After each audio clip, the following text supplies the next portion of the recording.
We have a 7-year-old dude named Traveler who's freaking awesome. He's smart. He's so funny.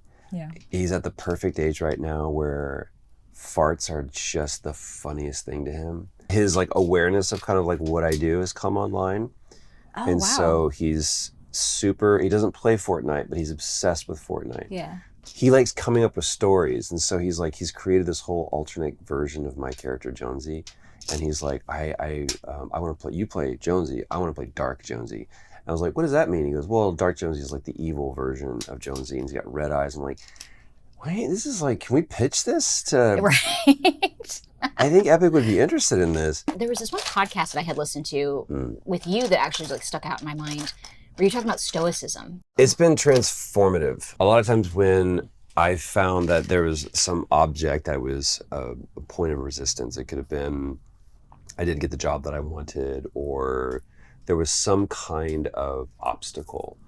I would think that I was being punished, or I would think that it was God's will, or I would think that it was a failure. It was something that was like, oh, okay, well, this isn't the way to go. Mm-hmm. But one of the things that he talks about using kind of the tenets of stoicism is that, no, that's there to show you, look what you're capable of. Right. And that obstacle actually is the way. You need to find the way over that, not the way to go back or around it. Right. I don't know if you've ever broken up with a friend. Yeah. That's rough. Yeah. Right. And to do that without anger or malice or, but it's just I have to draw a line here. The craziest thing happened, which is where I found myself alone. And instead of the, unanimous support, I drew a line in the sand and I found myself on the wrong side, not on the wrong side of it, but on the lonely side of it. And so I was like, this can't be it. This can't be the way to deal with this in a very murky place. Mm-hmm. And have you ever read Meditations? And it's a 99-page book. And it took me a year and a half to get through it because I would read one entry and sometimes it's like one line or it could be a paragraph. But it's the journal of one of the greatest rulers, definitely one of the greatest emperors of ancient Rome, Marcus Aurelius. Towards the end of his life, he began this journal, and he died 58 years old. He was beset by famine and war, personal health issues, lots of grieving, lost almost his entire family, wife and kids, including one of his mentors as well. And so what most people think is that he started writing to continue these conversations that he had started with his mentors. And the book was not called Meditations. The book was called To Himself. And it was never meant to be released or read by anybody else. This was his own private journal. But upon his deathbed, he was like, burn this book. And they didn't. And it survived and really kind of resurfaced in the late 19th century and kind of found its way into modern culture. And even within the last, 20 years, it's really kind of found a new foothold with, I think, men specifically who are struggling with the image of masculinity as that was given to them, and how bro culture of loudest one wins, strongest one wins, anger is your best tool. It really kind of flies in the face of that. Yeah. So I started reading this, and it really kind of, it found purchase within me and really has made a lot of changes in my life. I have never tried to make what I do my job. I had this big epiphany. I was on my balcony in North Hollywood, and I was like, oh, it's not about a job. It's about a career. It's about something that I am crafting painstakingly. And I stopped looking at this like it's a job, and I started looking at this as like, what I'm really trying to craft. And I have one goal whenever I show up on set or in a booth. What can I learn? There's been jobs where it's like, that job didn't pay very much, or it didn't pay at all. There was something that I just recently did, paid nothing. But dude, we had so much fun. And the content, the quality of the script was good.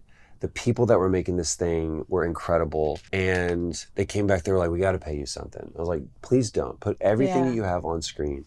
I want to see this thing succeed. But those opportunities to me, I'll go take somebody who's got a lot of money and will dish it out for what I do, I'll take their money. But what I'm really looking for are those opportunities where I'm like, man, I became a better artist today. I'm walking out smarter and more prepared. And I also don't seek for my art to fulfill me. That's not the artist relationship. The artist relationship is I am in service to it. It is not in service to me. I don't expect it to make me go, look how talented I am. Oh, right. I will joke about that and say, prepare to be amazed. Prepare to be stupefied by my staggering mediocrity. But you guys are going to feel so dumb that you hired me. I realize that my job right now, more than instruction, is more modeling. Because boy, there's so many things that I'm like, oh, that's me. Yeah. I am looking That's gotta at be a trip. mini me right now. And I have to be very, very careful. Yeah. It's been one of the challenging practices that we've had is there are no bad words. And if Like cursing, right? Yeah. Yeah. The problem is that what that immediately establishes is that words have power. Right. And if I go, okay, well, these words, the naughty words, have such huge power that they get gasps, and if you say those publicly, you'll get in trouble. Then that means that inherently, if one word has power, then all of them do. Right. And we've sat there with him being like, okay, if I go, oh shit, is that a bad word? He goes, I mean, we can say that at home. I'm like, yeah, you can say it at home in front of it if it's appropriate. But if it's not the right word, then elevate, dude. Come on. Right. But which is worse? Go on, shit, or stupid? He goes, stupid. I was like, why? He goes, because you sounded mean when you said it. I'm like, intention is everything. Right. So it's not the word, it's the intention. And that's what I'm trying to teach him right now, is that if I can instill in you, words have no power. Words have no, this is really the tough one for me. Words have no meaning. Words have no definition. The dictionary is not prescriptive, it's descriptive. Right. It's not what a word means, it's how it is defined by use. And that was a real hard one for me because can be a literalist. And I'm like, okay, I hear you, but that's not what that word means. It's like, well, literally has two definitions in the dictionary. I was wondering if that's what, yeah.